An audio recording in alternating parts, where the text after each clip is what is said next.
Hello and welcome to the Fundamentals. Consider this module your quick and dirty run-through of the professional side of interior design and construction.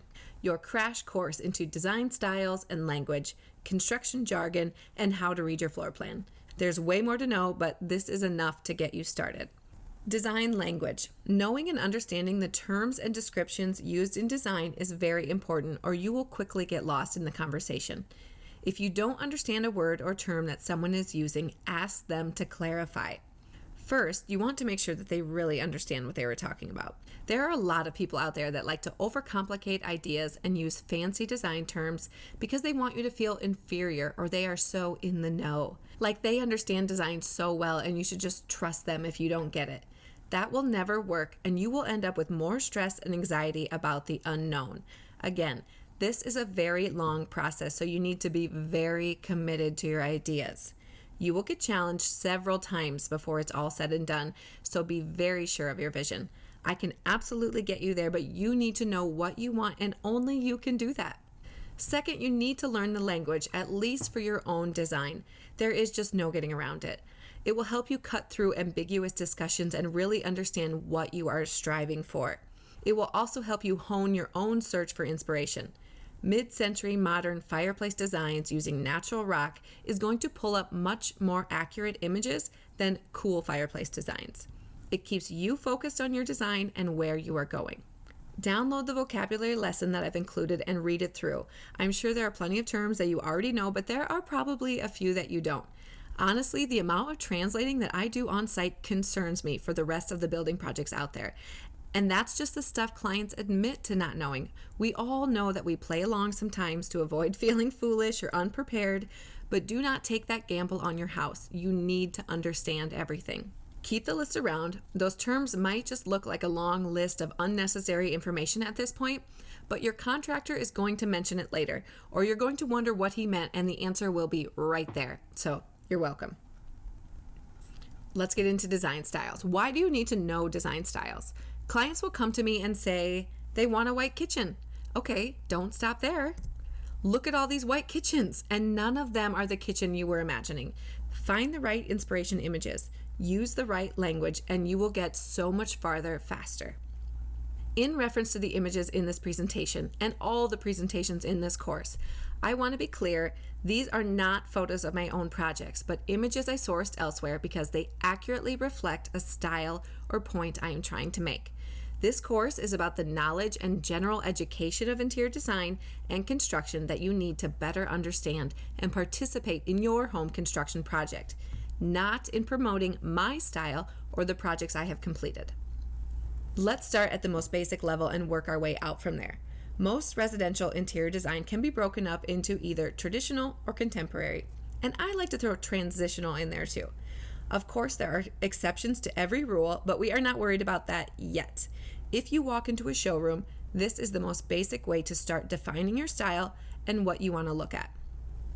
Traditional. Think of where you grew up or what your grandparents' house looked like. For most Americans, these were probably traditional style homes, although that is not always the case. The kitchen probably has stained wood or painted white cabinets with some sort of inset detail. There's usually crown molding on cabinets and probably the ceilings too. Separate rooms for each space, kitchen, dining, living, and it tends to be more formal with an emphasis on symmetry. If there are stairs, the railing is probably wood with spindles. The color palettes are often dark with rich, deep colors, and the furniture is big with plush fabrics and patterns. Transitional, the blending of two styles. If you started with traditional, but stripped away some of the details, maybe no crown molding, simple style cabinet door, maybe you added some metal or some glass and opened up the space. Or if you started with contemporary, but added in more trim, more cabinetry, the modern farmhouse look is a perfect example of transitional. I think most people fall into this category actually, picking and choosing style points from different categories and fitting them together in a unique way that is especially pleasing to you. I will reiterate this over and over. This is your house and it should feel like an extension of you and your lifestyle. Contemporary. Think open spaces combining multiple uses, kitchen, dining, and living all flowing into one big space. Minimal cabinets with minimal details, flat fronts, possibly painted or glass, Stairs might be open with a cable rail or glass. Clean lines throughout, a minimal or neutral color palette, and you're mixing materials, usually a combo of wood, metal, glass. Sometimes it can go a little bit industrial. There are a lot of other design styles if you really want to break it down. So go down whatever rabbit hole appeals to you and get as specific as you want. Styles and trends come and go and can look different depending on where in the world you are living. Modern in Florida looks different than California, so take it with a grain of salt of how each style is represented in the images that I choose, and do more of your own research on anything that excites you. There's a lot of fluidity and meshing of styles these days, so it's rare to find an example of an exact design style captured. And most designers will argue about exactly what makes a style what it is to the end of their days. There are a few other trends worth noting that we're going to go into. A lot of people fall into these categories or some version or combination of them. Personally, I love a mixture that could only be you. My space is minimal yet artistic and bohemian, all within the confines of a traditional farmhouse. Our spaces should be as unique as we are. So back to the design slides. Minimalism takes contemporary a step farther. There are a very small amount of intentional details and decorations. Usually the same material is used over and over or the same color palette. A lot of black and white or monochromatic color schemes. And because there is so little going on, it's focused on balance and hyper intentionality. Industrial, typically on the contemporary side of things, it celebrates the form that is found in function. It appreciates and celebrates the function and beauty of materials and systems, especially man-made. Leaving the walls and ceilings exposed, seeing the HVAC ducts and structural components. It's a lot of metal, concrete, and glass, large open spaces, and kind of generally has a warehouse studio loft feel to it. Modern gets thrown around a lot, and if you want the extra credit, this is how it should actually be used. Modern design relates to the designs from roughly 1920s to the 1970s. Think Art Deco, mid-century modern, that Mad Men style, all the way to the 70s swinging pad. Form and function equally represented. Think vaulted ceilings, laminate, and plastic with clean lines and abstract naturalism.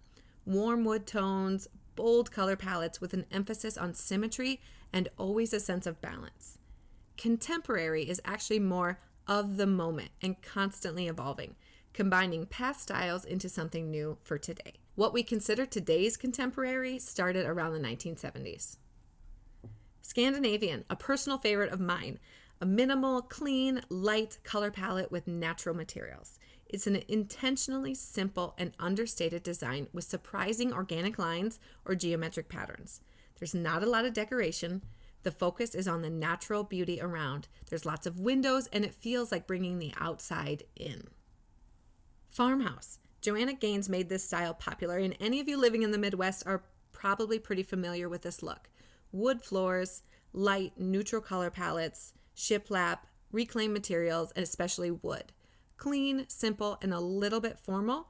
High ceilings, big family kitchens, and open flowing spaces. Rustic.